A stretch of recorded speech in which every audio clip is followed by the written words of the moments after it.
Inspiration et vicissitude.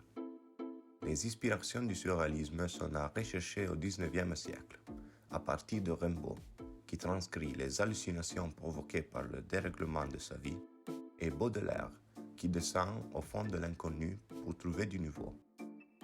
Le mouvement surréaliste est influencé aussi par d'autres importants auteurs comme Nerval et Lautréamont, mais le plus important et célèbre est Sigmund Freud, qui dans son L'interprétation des rêves indique l'importance des rêves pour l'être humain, fondamentale pour le surréalisme.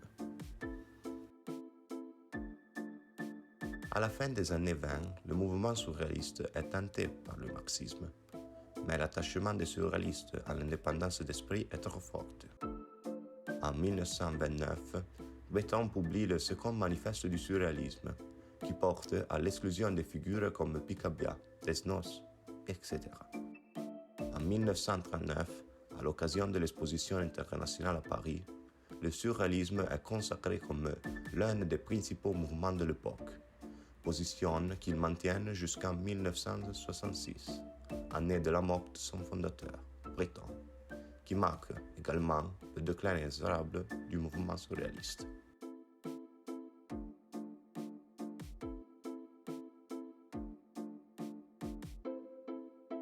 Écriture automatique.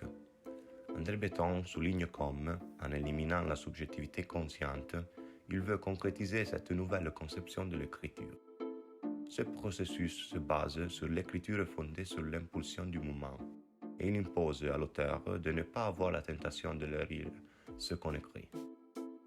Le résultat de cette technique est celui de réussir à extérioriser la pensée inconsciente. Rimbaud a synthétisé cette intention avec l'expression « je n'ai un autre ».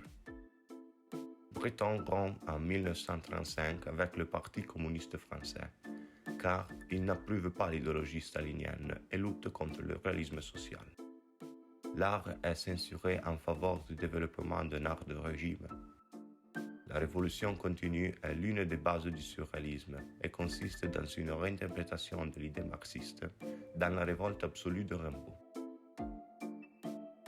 Le cadre esquisse est un jeu ayant l'objectif de créer un texte écrit à plusieurs mains. Le premier auteur écrit un substantif, le deuxième un adjectif qualitatif, le troisième un verbe, le quatrième un complément d'objet direct, et le dernier réajuste les accords grammaticaux. Enfin, on lit le résultat. Le jeu a été redécouvert par les surréalistes, en particulier Jacques Prévert, proposa d'écrire des phrases sans se concentrer sur leur sens. Le nom, le cadre esquisse, a été pris de la première phrase écrite. Les peintures surréalistes ont enfin choisi de réinterpréter ce jeu en substituant les mots par de petits dessins.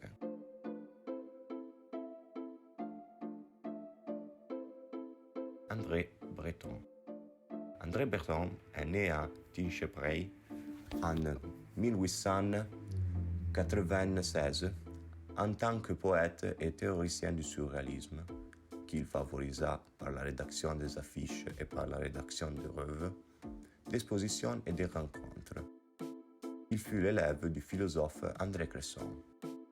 En 1924, André Breton, inspiré par les écrits de Freud sur le rêve, écrit le manifeste du surréalisme et fonde le mouvement.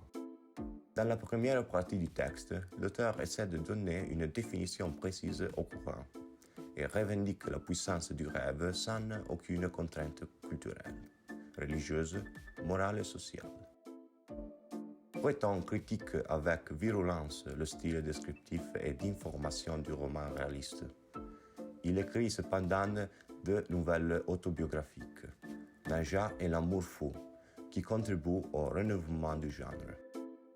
Si Guide et Proust donnent au roman une nouvelle structure, Breton enfin plutôt un torrent d'expérimentation, une sorte de banque d'essais des théories du groupe. Il veut exprimer une réalité supérieure, faite d'irrationnel et de rêves, pour révéler les aspects les plus profonds de la psyche. Le dadaïsme. Le dadaïsme, né en 1916 en Suisse, avait tout d'abord comme objectif celui de détruire les anciennes règles de la poétique le plus classique pour pouvoir accéder à des itinéraires inconnus à l'homme, notamment le domaine de l'inconscient, auquel aussi bien le dadaïsme que le surréalisme veulent accéder afin de l'explorer. Tous peuvent devenir des poètes dadaïstes, car le processus pour créer un texte dadaïste peut être réalisé aussi par un enfant. Il y a 4 étapes à suivre pour pouvoir créer un texte dadaïste. On doit prendre un journal et couper des mots dans un article, après les mettre dans un sac et enfin prendre les mots et l'attacher sur une nouvelle feuille. Ce processus nous permet de nous focaliser sur les mots et non sur le sens du texte. Et l'une des conséquences est la création d'émotions dans nos corps quand on lit un mot. Ces émotions sont issues d'une dimension inconnue à l'homme, notamment l'inconscient.